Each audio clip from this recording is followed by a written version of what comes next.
Welcome to Hard Talk. I'm Sarah Montague. It's more than 60 years since the Dalai Lama fled Tibet and set up a government in exile, hopeful of one day going back. Since then, China has banned any mention of the spiritual leader in his homeland, and there are reports of widespread human rights abuses. My guest today is the president of that self-declared government in exile, Penpa Tsering. Will he ever get to see his ancestral homeland, let alone govern it? Penpa Tsering, welcome to Hard Talk. Thank you. What is the dream? What is it that you want for Tibet? Considering the reality of the situation and the common interests of people, now we are asking for autonomy rather than independence. A genuine autonomy, not only in name, but also in essence. That is what we are looking for. To resolve the Sino-Tibet conflict in a non-violent, peaceful means through negotiation that should be mutually beneficial and lasting. Okay, so just to be clear, because China's foreign ministry spokesperson has said the so-called Tibetan government in exile is an out-and-out separatist political group. You are saying that you are no longer that. You accept that Tibet is part of China. Whether it's part of China, of course, in future, if the Tibetan issue is resolved, then we can be part of China. But historically, Tibet has been an independent country. So what we are asking for, considering the reality of the situation inside Tibet, whether the Tibetan identity will remain alive or not, that is the biggest question for us. So to preserve the Tibetan identity, Tibetan language, Tibetan culture, Tibetan religion, Tibetan way of life, and protection of Tibet's environment, that is more important for us. Okay, we're going to come on to that in a moment, but I just want to make clear about your goals, because there isn't a country in the world that disputes China's claim to sovereignty over Tibet. Do you still dispute that? Because that's one of the reasons they say there's no point having conversations. No, China always, they used to put this precondition for His Holiness to say that Tibet has been part of China since antiquity or times immemorial. But that's not the case. That is not the truth. Tibet has been independent till Communist China invaded Tibet. So that is the reality. But then we leave the independent status of Tibet aside, but ask for genuine autonomy for the benefit of the Tibetans in the future. Okay, and that autonomy, I mean, what does it look like? Does it look like Hong Kong? Not necessarily, because the situations are completely different. Hong Kong people are Chinese people, Tibetan are Tibetan people. We are not Chinese people. So, but does it look like Taiwan? They are Chinese people? They are also Chinese people. But they have more independence. I'm just wondering, this autonomy that you talk about, how on earth can it work? No, when we say middle way, we are talking about avoiding extreme polarities. And the polarities in this case is the independent status of the historical independent status of Tibet on the one hand, and the present condition of Chinese occupation in Tibet on the other hand. So we have to find a middle way. Indeed, but your middle way, which you always talk about, I'm trying to envisage how it could work. With you as a president of an autonomous region working alongside and with the Chinese government. That is what His Holiness said. Autonomy means that we are willing to live within the constitution or the framework of the Chinese constitution. Can you see that working? Autonomy also means that we are willing to live within the framework of the Chinese constitution. Okay, but can you see it working? It's all very well saying that. Yes. The reality No, these are something, this I cannot say for what the form of autonomy will shape up. But this is something that we need to discuss with China and then find out what is possible. Okay, but it's just that here you are accepting something that clearly it's not really the dream. Your dream is an independent Tibet. You've accepted it perhaps because since 1959, when the Dalai Lama went into exile, that dream has only got further and further away. I mean, you accept that, do you? Now, under the present circumstances, yes. But we believe in impermanence. Things have to change. In China also things will have to change. But in the way that they have changed in the last 60 years, your dream has only got further away. Your efforts at realizing it have only, well, have failed. Failed? I don't know. We're still here. If we have failed, we would be nowhere. I won't be speaking to you today. Okay, well, let's talk about what you said is the paramount concern, preserving the identity of Tibet and Tibetans. There are some very big claims made about what is happening in Tibet. You said it's dying a slow death under Chinese rule. The US Republican representative Chris Smith talks of it as an ongoing genocide. You've just come from the United States. The Tibet activist Richard Gere talks of what's going on as matching the definition of crimes against humanity. What are we talking about that you say is such a threat? No, politically, there is no space whatsoever for the Tibetans to express their feelings. Let alone do other things, political activities. So all your political actions are linked to the welfare of your near and dear ones. So if I commit self-immolation today, I have to think many times. I may die, I might get scarred for life, but it's my kins and friends who are going to suffer because of that. So just to be clear, if you set yourself on fire, one of the reasons not to do that is who would suffer after you have gone.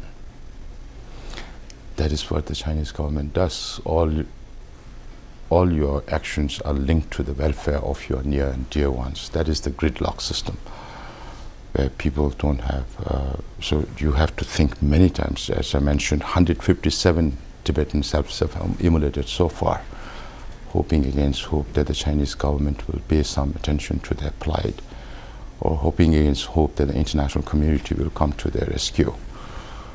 It's not happening. We are in a strange situation, though, because you have never been to Tibet, have you?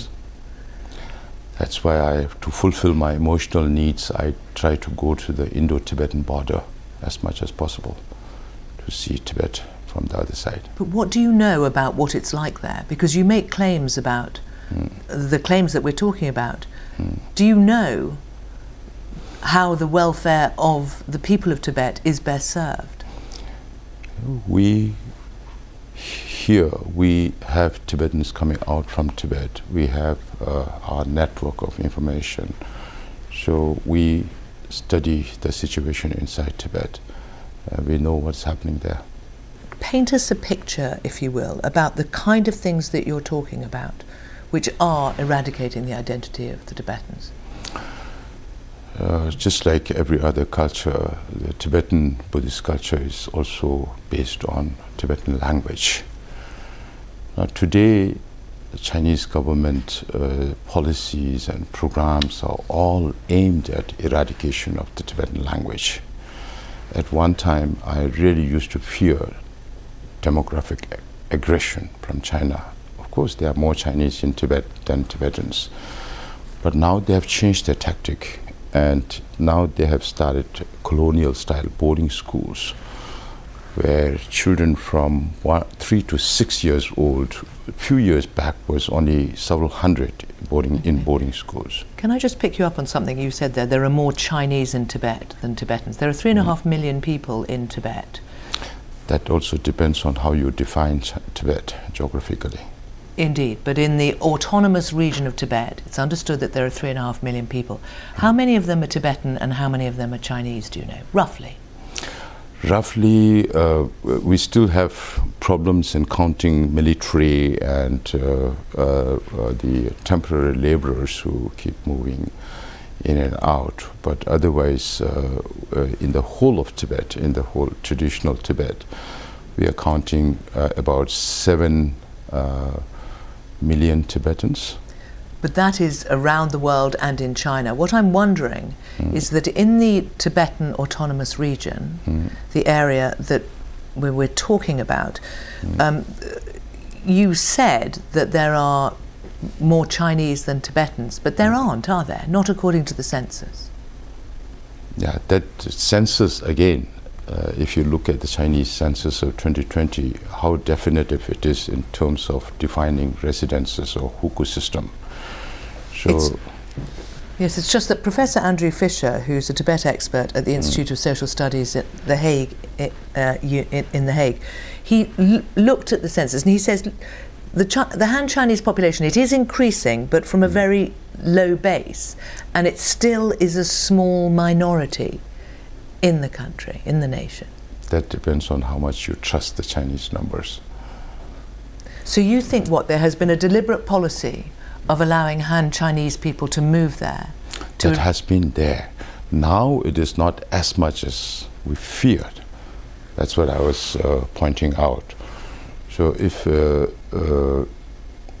that is why they are changing the policy to start these boarding schools. Right, so the boarding schools are what? Are for Tibetan children who get sent away?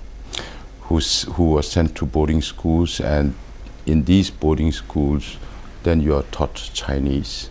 Even the medium of instruction is Mandarin. Then you are taught Chinese history, the Chinese historical version of communist China. Then you are taught how to maintain your allegiance to the Communist Party, all that. And Tibetan language is only 4 classes in a week, as they claim. So China says, the official Xinhua news agency says that actually what's happened in the region is that you have double-digit economic growth there over a quarter of a century, that poverty has reduced by 80%, that people live longer. It was 35 in the 1950s, and now it's people live till they're 70. And they cite these things as reasons that China has benefited Tibet. If Tibet had been left alone by themselves or for themselves, we would have also achieved a certain level of development. I don't think it is necessary for China to come to Tibet to claim such developments. Of course, every time when there are talks in the Chinese upper echelons, they always say, oh, we developed Tibet so much. So why are the Tibetans complaining? But the problem with the Chinese leadership is they fail to understand the real aspiration of the Tibetan people. It's not just economic development. Because for China, any problem, solution is economic development, economic development. They don't think about people's mind and their aspirations. Is it too late? And the reason I ask that is that when a Reuters journalist was taken there on a tour and admitted it was closely guarded and guided, he spoke to a monk at Lhasa's historic Jokhang temple, and when he was asked who his spiritual leader was, he said, President Xi, China's president. You know the situation inside Tibet, so if you don't abide by the Chinese leader's words, then you'll end up in problem. And you can also see that Chinese leaders are communists, but they are forcing their pictures from Mao Zedong to Deng Xiaoping to Jiang Zemin to Hu Jintao. Their pictures are forced to be displayed in the monasteries. Indeed, there are no pictures of the Dalai Lama in monasteries. There are no pictures of the Dalai Lama anywhere. Not allowed. In the Tibet Autonomous Region, and hasn't been in so long. And what I wonder is whether you are fighting for something that can no longer exist because Tibet has moved on. Cannot exist as a people or as a country? The culture, whether you're too late. I mean, whatever the rights and wrongs of your claim, 60 years on, are you too late? Are you fighting for something that no longer exists? Yeah, it's being eroded, it's being decimated. That does not necessarily mean to say that it no longer exists. Of course, every community moves on, every country moves on. And that is why in exile we have strived very hard over the last 63 years to re-establish most of the monastic institutions in exile in India, Nepal and Bhutan and elsewhere, also in other parts of the world. You have said previously, you said a couple of years ago, that there were back channels with China that remained active, despite there being no official communications between the two. Are they still active? Do you speak to the Chinese? There are, yes. What purpose do they serve? Oh, of course, if the Tibetan Sino-Tibet conflict needs to be resolved peacefully, then there's no other way than by talking with the Chinese leadership. So have you spoken with the Chinese leadership? As I said, back channels, yes. Which presumably means you have? Yes. What do you ask for? First, we have to build the contacts. We are not on the stage of negotiation. First, we have to rebuild the contact, and that is the stage. It's too early to talk about right now. One of the things you mentioned that you did want to see was for the Dalai Lama to be allowed to go back to Tibet. Now, we're talking about somebody who's in his late 80s.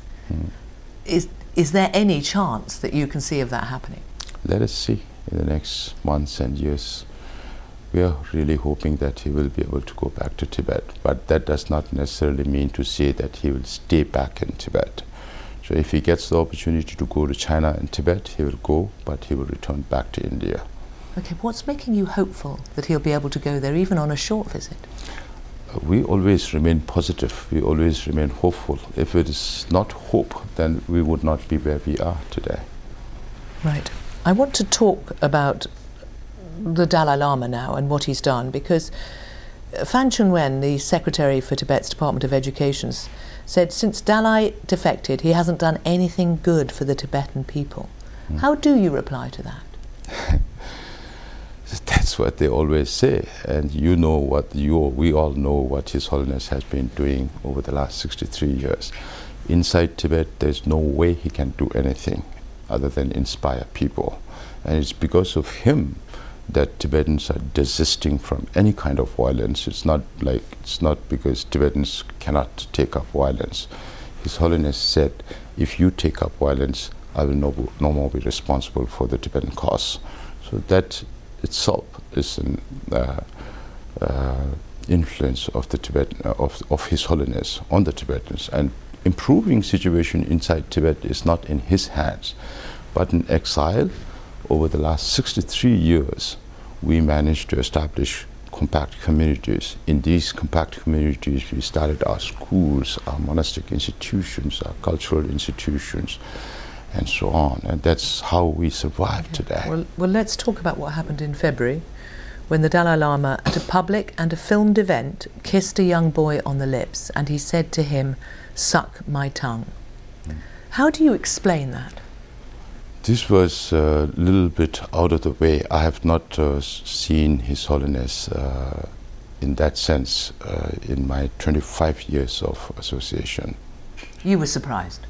When the clip came out, I was surprised. You were shocked? Not shocked, because I know His Holiness' intent, because he is a Buddhist monk who has been practicing Buddhism over the last 87 years, and there is no instance or track record of His Holiness having done anything of that sort. So in that sense, I was not shocked. I was not even worried. But then, of course, people will have their opinion, and they have the right to their opinion, and particularly it's not surprising, is it? I mean, for me, an 87-year-old man says to a young boy, 9 years old, "Suck my tongue." It's not surprising people are shocked. So if you watch the whole video, which I have, yourself, then you will know whether this is a grandfatherly love or a lust. Suck my tongue. It's in the words of the Survivors Network of Those Abused by Priests, which is a US organization. They said an 87-year-old man asking a young boy to perform a blatantly sexual act in a public setting is very disturbing. Suck my tongue. Maybe for Westerners it's a sexual thing, but in Tibetan, when we were younger, we used to be pulled, we used to be kissed, we used to be served food, when elders chew and then give food to the younger ones. That is all natural, but then this suck my tongue is more like eat my tongue. If you look at the whole video, starts with, I'm not trying to blame the boy, it starts with His Holiness arriving and the boy breaking the coconut as an auspicious welcome for him. Then His Holiness sits down, and the boy was also given the responsibility to present a gift to His Holiness. Indeed, and the boy later comes back and asks for a hug. Yes. But watching the whole sequence of it, one's still left thinking, that was very strange. He's 87? 87, going to be 88. One of the things that has been talked about is the plan, if there is such a one, for his reincarnation. He has said he will appoint a Lama when he's 90. How is that going to work? So the only official document that is available right now is the 2011 September document on His Holiness reincarnation. And that says that when His Holiness reaches the age of 90, then he'll take certain decisions. So he's already 87, going to be 88 in another 2 years' time. We will go through certain procedures within the community, and then His Holiness, when he reaches 90, we will also be organizing a lot of meetings, including religious heads. Indeed. The reason I ask this is that he has been just a pivotal figure among Tibetans in exile, campaigning around the world. He can't travel so much now. Yes. Whoever takes on that position could be very powerful, or they could be a young boy unable to be involved for, 20 years, or indeed a young girl, or an American, or is it possible that somebody who is a fair bit older could be anointed as Lama? No, those options are still open. So His Holiness has, when he is asked whether it could be a woman, he says yes, it could be a woman. So it could be an American who's in their 30s? It could be anybody. It need not necessarily be a Tibetan. If His Holiness is reborn in India, then he'll be called Indian. If he's reborn in America, then he will be American. And when China declares a Lama, as it's expected to do, what happens then? So I don't know, because the question is, I keep chiding my Chinese friends, saying, let us see whether His Holiness the Dalai Lama outlives the Communist Party, or the Communist Party outlives the Dalai Lama. So whenever that time comes, if China decides, I don't know whether these leaders will still be around or not, but whenever that time comes, if China decides to choose one and the Tibetans decides to choose one, I tell the Chinese government, do you want a lifelong problem on your hands? If you do you have think you will ever see Tibet? You were born outside the country. I really look forward to it. I really think I will be able to go back. Realistically, when? When? Nobody knows. If I can tell that, then I would have clairvoyance. But there is a plan, 550. Is it 5 years? Is it 50 years? I'm not into numbers. I'm more into practical things. And the practical next steps for the government in exile are what? And to reach out to the Chinese government and see how we can resolve this. And till such a time, reach out to the international community and explain the situation about Tibet. Penpa Tsering, thank you very much for coming on Hard Talk. Thank you so much. In 2008, 23-year-old Norwegian student Martine Vik Magnussen went missing after a night out with friends in London. I wonder what on earth could have happened. We were so obsessed with just finding her. Then, Magnussen ble drepen etter å ha blitt påført 23-year-old Martine Vik Magnussen was found partially buried in the basement. I'm Noelle McAfee, and I've been following this story since Martina was killed, making a promise to Martina's family to find out what happened and find the only suspect in the case. Farouk Abdelhak. Leave me a message and I'll get back to you. He's never been questioned by the police. Nobody's been able to speak to him. Until now. Murder in Mayfair. You can listen to the whole story now. Search for the documentary wherever you get your BBC podcasts.